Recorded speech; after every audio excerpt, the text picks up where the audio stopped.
ഇന്ന്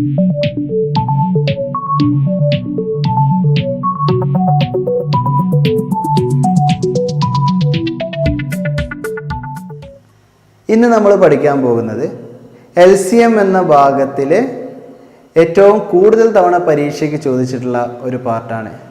അതുകൊണ്ട് തന്നെ നിങ്ങൾ പഠിക്കുമ്പോൾ ആ ഒരു ഇമ്പോർട്ടൻസ് ഈ ഒരു ക്ലാസ്സിന് കൊടുക്കണം. ആദ്യത്തെ ചോദ്യം ഇതാണ്: 3 ബസ്സുകൾ യഥാക്രമം 2, 4, 5 സ്റ്റോപ്പുകൾ ഇടവിട്ട് നിർത്തുന്നു. ഇവയെല്ലാം ഒരു ബസ് സ്റ്റേഷനിൽ നിന്നും യാത്ര പുറപ്പെട്ടുവെങ്കിൽ ആദ്യമായി ഒരുമിച്ച് നിർത്തുന്നത് എത്രാമത്തെ സ്റ്റോപ്പിലാണ്?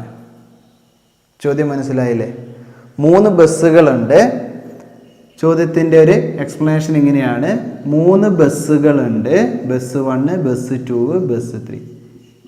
ഇതിൽ ആദ്യത്തെ ബസ് 2 സ്റ്റോപ്പുകൾ ഇടവിട്ടാണ്. അതായത് 2ാമത്തെ സ്റ്റോപ്പ്, 4ാമത്തെ സ്റ്റോപ്പ്, 6ാമത്തെ സ്റ്റോപ്പ്, 8ാമത്തെ സ്റ്റോപ്പ്, 10ാമത്തെ സ്റ്റോപ്പ്, അങ്ങനെ.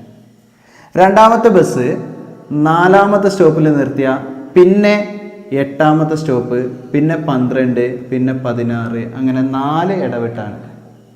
3ാമത്തെ ബസ് 5ാമത്തെ സ്റ്റോപ്പിൽ നിർത്തും, 10ൽ നിർത്തും, 15ൽ നിർത്തും, 20ൽ നിർത്തും, അങ്ങനെ പോകും.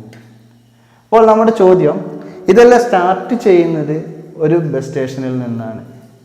ഒരു KSRTC ഗ്യാരേജിൽ നിന്ന് രാവിലെ ബസ്സുകൾ പുറപ്പെടുന്നത് ചിന്തിച്ചാൽ മതി.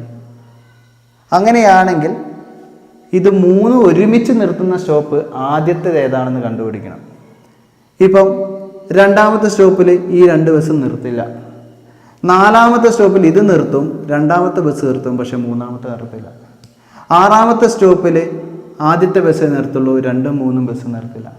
അങ്ങനെ 3 ബസ്സുകൾ ഒരുമിച്ച് നിർത്തുന്നത്. ചോദ്യം കുറച്ച് ലെങ്തി ആയിട്ടൊക്കെ തോന്നും, പക്ഷേ സിമ്പിളായിട്ട് ഉത്തരം കണ്ടുപിടിക്കാം. ഡയറക്റ്റ് LCM കണ്ടുപിടിച്ചാൽ മതി. 3 ബസ്സുകൾ നിർത്തുന്ന ആദ്യത്തെ സ്റ്റോപ്പ് എന്ന് പറഞ്ഞാൽ അതിൻ്റെ ഏറ്റവും ചെറിയ പൊതുഗുണിതമാണ്. അതാണ് LCM എന്ന് പറയുന്നത്. നമുക്ക് 2ൻ്റെയും 4ൻ്റെയും 5ൻ്റെയും ലസാഗ് കണ്ടാൽ നമുക്ക് 1 മാർക്ക് കിട്ടും. ചോദ്യം വലുതാണ്, പക്ഷെ ഉത്തരം സിമ്പിളാണ്. നമുക്ക് കണ്ടുപിടിക്കാം. ഇവിടെ 2, 4, 5. 5ആണ് ഏറ്റവും വലിയ സംഖ്യ അല്ലേ? 5നെ 2 കൊണ്ട് നിശേഷം ഹരിക്കാൻ നമുക്ക് കഴിയില്ല. 5ൻ്റെ ഇരട്ടി നമ്മളെടുത്തു 10. 10നെ 2 കൊണ്ട് നിശേഷം ഹരിക്കാം, പക്ഷെ 4 കൊണ്ട് നിശേഷം ഹരിക്കാൻ കഴിയില്ല. 5ൻ്റെ 3 മടങ്ങ് 15. 2 കൊണ്ടും പറ്റില്ല, 4 കൊണ്ടും നിശേഷം ഹരിക്കാൻ പറ്റില്ല. 5ൻ്റെ 4 മടങ്ങ് 20.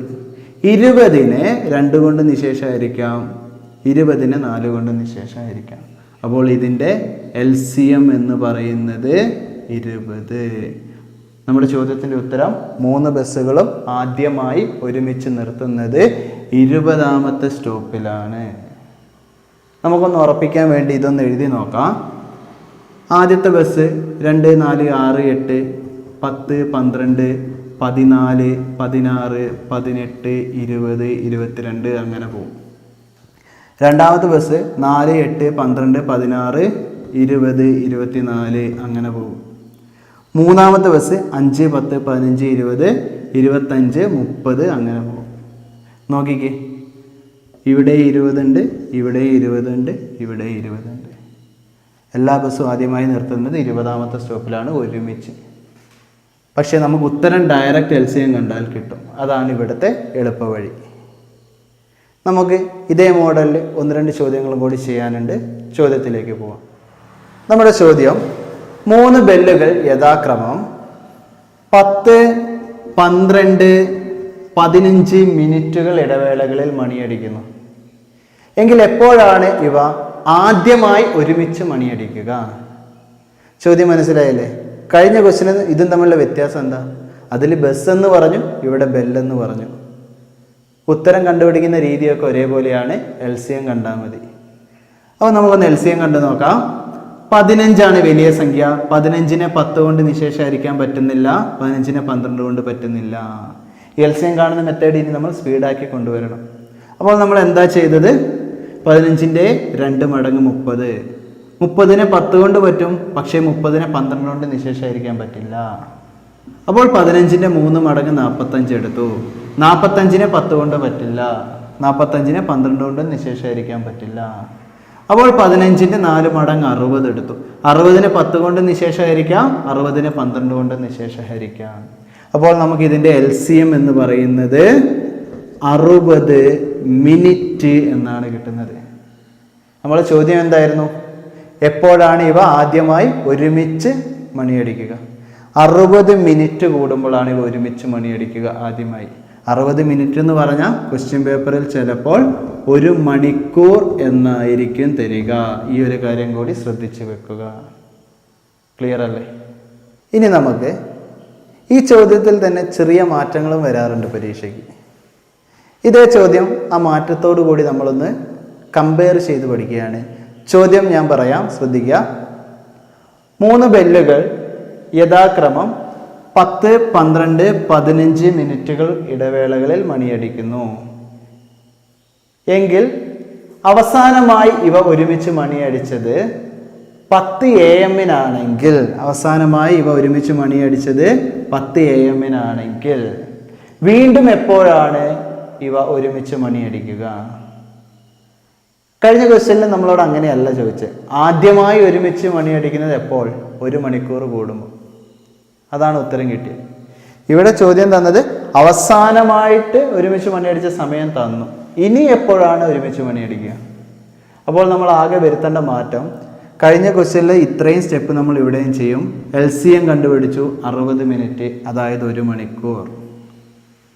പ്രീവിയസ് ആയിട്ട് മണിയടിച്ച സമയം തന്നിട്ടുണ്ടെങ്കിൽ നമ്മൾ ആൻസർ മാറ്റിയാണ് ചെയ്യുന്നത്. LCM 1 മണിക്കൂർ. അതിൻ്റെ അർത്ഥം എല്ലാ 1 മണിക്കൂർ ഇടവിട്ടും ബെല്ലുകൾ ഒരുമിച്ച് മണിയടിക്കുന്നു എന്നാണ്. അപ്പോൾ അവസാനമായിട്ട് ഒരുമിച്ച് മണിയടിച്ച 10 AM-നാണെങ്കിൽ 1 മണിക്കൂർ കഴിഞ്ഞിട്ട് വീണ്ടും ഒരുമിച്ച് മണിയടിക്കുന്നു. അതാണ് ഇവിടെ ഉത്തരം 11 AM. ക്ലിയർ അല്ലേ? ഇനി വീണ്ടും എപ്പോഴും ഒരുമിച്ച് മണിയടിച്ചത് എന്ന് ചോദിച്ചാൽ നമുക്ക് പറയാൻ കഴിയണം 11 AM-നോട് വീണ്ടും 1 മണിക്കൂർ കൂട്ടി, അപ്പോൾ 12 PM. ക്ലിയർ അല്ലേ? അപ്പോൾ ഈ ക്വസ്റ്റ്യൻ 2 രീതിയിലാണ് ചോദിക്കുക. ഒന്ന്, ആദ്യമായിട്ട് ഒരുമിച്ച് മണിയടിക്കുന്ന സമയം എപ്പോഴാണെന്ന് ചോദിക്കും. അല്ലെ ബസ്സാണെങ്കിൽ എപ്പോഴാണ് നിർത്തുന്നത് എന്ന് ചോദിക്കും. ബൾബാണെങ്കിൽ എപ്പോഴാണ് ഒരുമിച്ച് കത്തുന്നത് എന്ന് ചോദിക്കും. അപ്പോഴൊക്കെ LCM തന്നെയാണ് ആൻസർ. പക്ഷേ ഇവിടെ തന്ന പോലെ അവസാനമായി ഒരുമിച്ച് മണിയടിച്ചത്, അല്ലെങ്കിൽ അവസാനമായിട്ട് ഒരുമിച്ച് ബസ് നിർത്തിയത്, അല്ലെങ്കിൽ അവസാനമായിട്ട് ഒരുമിച്ച് ബൾബ് കത്തിയത് എന്നൊക്കെ തന്നിട്ടുണ്ടെങ്കിൽ ആ തന്ന സമയത്തിനോട് LCM നമ്മൾ ആഡ് ചെയ്താലാണ് ഉത്തരം കിട്ടുക. കമ്പയർ ചെയ്ത് പഠിച്ചു വെക്കുക. നമുക്കൊരു ക്വസ്റ്റ്യനും കൂടി ചെയ്ത് നോക്കാം. ചോദ്യം, ഒരു ഫാൻസി ഷോപ്പിലെ 3 ബൾബുകൾ യഥാക്രമം 8, 12, 20 മിനിറ്റുകൾ ഇടവേളകളിൽ കത്തുന്നു. അവസാനമായി ഇവ ഒരുമിച്ച് കത്തിയത് 10 AM-നാണെങ്കിൽ വീണ്ടും എപ്പോഴാണ് ഇവ ഒരുമിച്ച് കത്തുക? അപ്പോൾ നമ്മൾ എന്താ കണ്ടുപിടിക്കേണ്ടത്? അവസാനമായി ഇവ ഒരുമിച്ച് കത്തിയത് 10 AM-ന്. അതിനോട് LCM കൂട്ടണമെന്ന് മനസ്സിലായില്ലേ? അപ്പോൾ നേരെ LCM കണ്ടുപിടിക്കാം. വലിയ സംഖ്യ 20. 20നെ 8 കൊണ്ടും 12 കൊണ്ടും നിശേഷീകരിക്കാൻ പറ്റില്ല. 20ന്റെ 2 മടങ്ങ് 40. 40ന് 8 കൊണ്ട് പറ്റും, പക്ഷെ 40ന് 12 കൊണ്ട് പറ്റില്ല. കട്ട് ചെയ്തു. 20ന്റെ 3 മടങ്ങ് 60. 60ന് 8 കൊണ്ട് പറ്റില്ല. അപ്പോൾ 20ന്റെ 4 മടങ്ങ് 80. 80ന് 8 കൊണ്ട് പറ്റും, പക്ഷെ 80ന് 12 കൊണ്ട് നിശേഷീകരിക്കാൻ പറ്റില്ല. അപ്പോൾ 20ന്റെ 5 മടങ്ങ് 100. 100ന് 8 കൊണ്ട് നിശേഷീകരിക്കാൻ പറ്റില്ല. 12ന്റെ നോക്കണ്ട, 8 കൊണ്ട് പറ്റില്ലെങ്കിൽ നേരെ അടുത്തതിലേക്ക് പോവുക. 20ന്റെ 6 മടങ്ങ് 120. 120നെ നമുക്ക് 8 കൊണ്ട് നിശേഷം ഹരിക്കാം. 120 എന്ന് പറഞ്ഞാൽ പെട്ടെന്ന് ഓർമ്മ വരണം, 80ഉം 40ഉം കൂട്ടുന്നതാണ്. 80നെ 8 കൊണ്ട് ഹരിക്കാം, 40നെയും പറ്റും, അപ്പം 120നെയും പറ്റും. ഇനി 120നെ 12 കൊണ്ട് നിശേഷം ഹരിക്കാമെന്ന് കാണുമ്പോൾ തന്നെ മനസ്സിലാവും. അപ്പോൾ നമുക്ക് LCM കിട്ടുന്നത് 120 മിനിറ്റ് അഥവാ 2 മണിക്കൂർ. 2 മണിക്കൂർ. അതിൻ്റെ അർത്ഥം എന്താ നമ്മൾ പറഞ്ഞത്? എല്ലാ 2 മണിക്കൂർ കൂടുമ്പോഴും ബൾബുകൾ ഒരുമിച്ച് കത്തുന്നു. അവസാനമായി ഒരുമിച്ച് കത്തിയത് 10 AM-നാണെങ്കിൽ 2 മണിക്കൂർ കഴിയുമ്പോൾ, അതായത് 12 PM-നാണ് വീണ്ടും ഒരുമിച്ച് കത്തുക. ഓക്കെ അല്ലേ? ഇനി ഇവിടെ ശ്രദ്ധിക്കേണ്ട ഒരു പോയിന്റ് പറയാം. 12 ഉത്തരവാണെങ്കിൽ ഓപ്ഷനിൽ ചിലപ്പോൾ 12 AM തരും, 12 PM തരും. മാറിപ്പോവരുത്. നമ്മുടെ ഉത്തരം എത്രയാണ്? രാവിലെ 10 AM കഴിഞ്ഞ് 2 മണിക്കൂർ കഴിഞ്ഞാൽ ഉച്ചയ്ക്ക് 12 മണി, അതായത് 12 PM. ഇതാണ് PSCയിൽ LCM വിഭാഗത്തിൽ ഏറ്റവും കൂടുതൽ തവണ ചോദിക്കുന്ന ഒരു പാർട്ട്. അതുകൊണ്ട് തന്നെ വളരെ വ്യക്തമായിട്ട് പഠിച്ചിരിക്കണം. നമുക്കിനി അടുത്ത ടൈപ്പ് പഠിക്കാം.